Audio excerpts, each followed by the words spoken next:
Hello everyone and welcome back.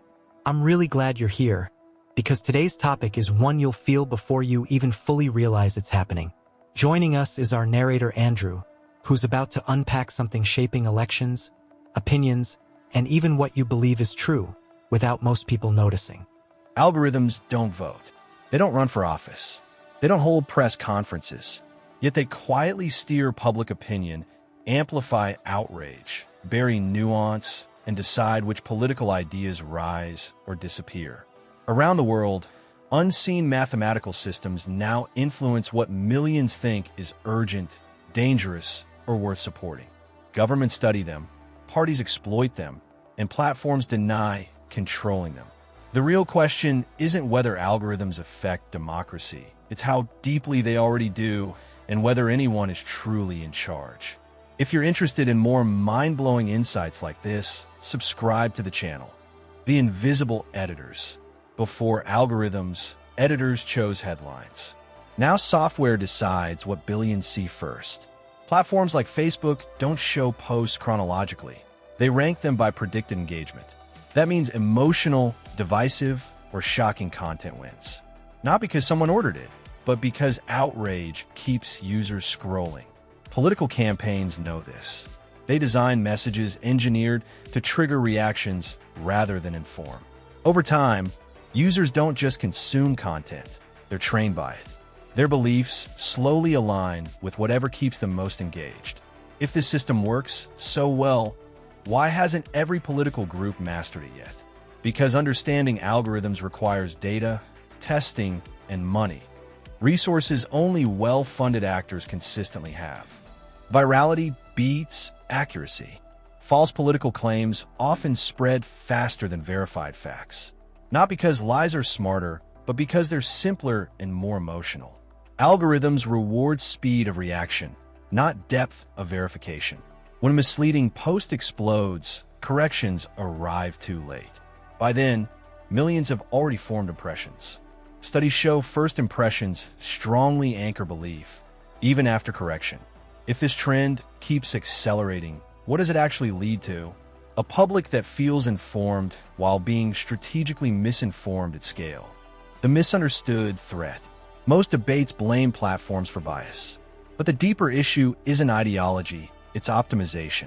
Systems tuned for engagement naturally favor extreme content because extremes provoke stronger reactions. That means polarization isn't always planned. Sometimes it's simply profitable. Political actors then step in and exploit that existing dynamic. Is it possible that people are interpreting this whole phenomenon the wrong way?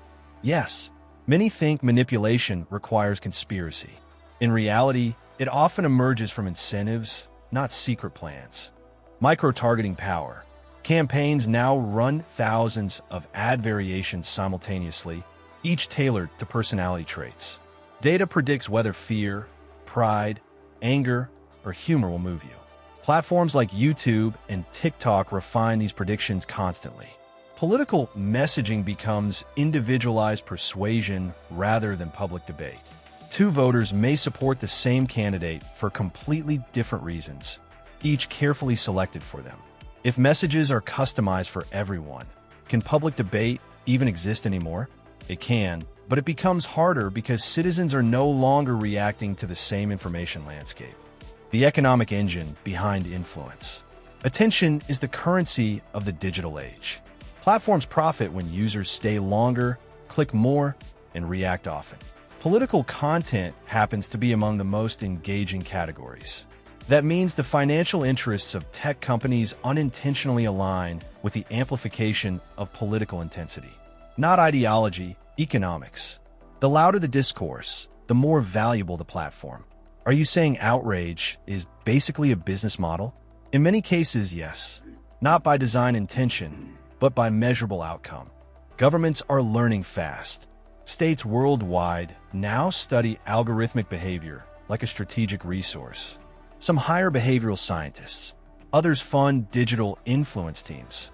The goal isn't always propaganda.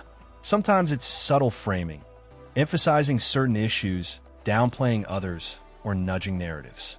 Digital influence has become a modern geopolitical tool. comparable to intelligence or diplomacy. So are algorithms becoming geopolitical weapons? Not weapons themselves, but extremely powerful delivery systems for influence. The feedback loop effect. Algorithms learn from users. Users learn from algorithms. This creates a loop. If you watch dramatic political content, the system shows more.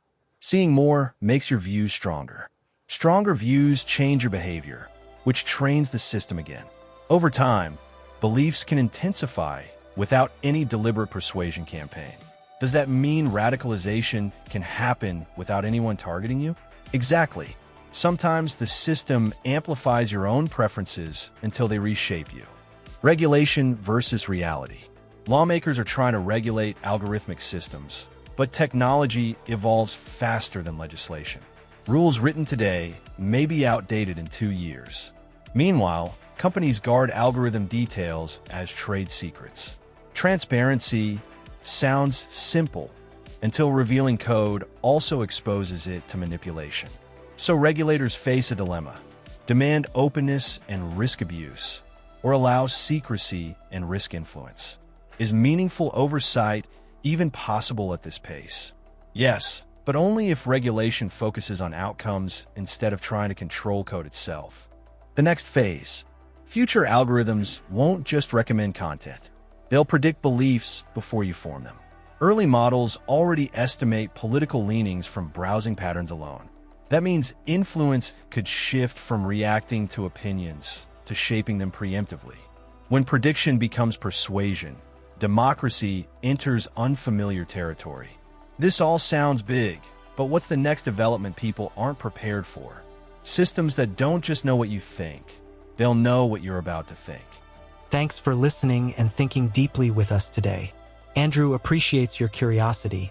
Conversations like this only matter because people like you are willing to question what shapes your worldview. If this discussion sparked new ideas for you, make sure you follow so you don't miss the next deep dive into the forces quietly shaping our world.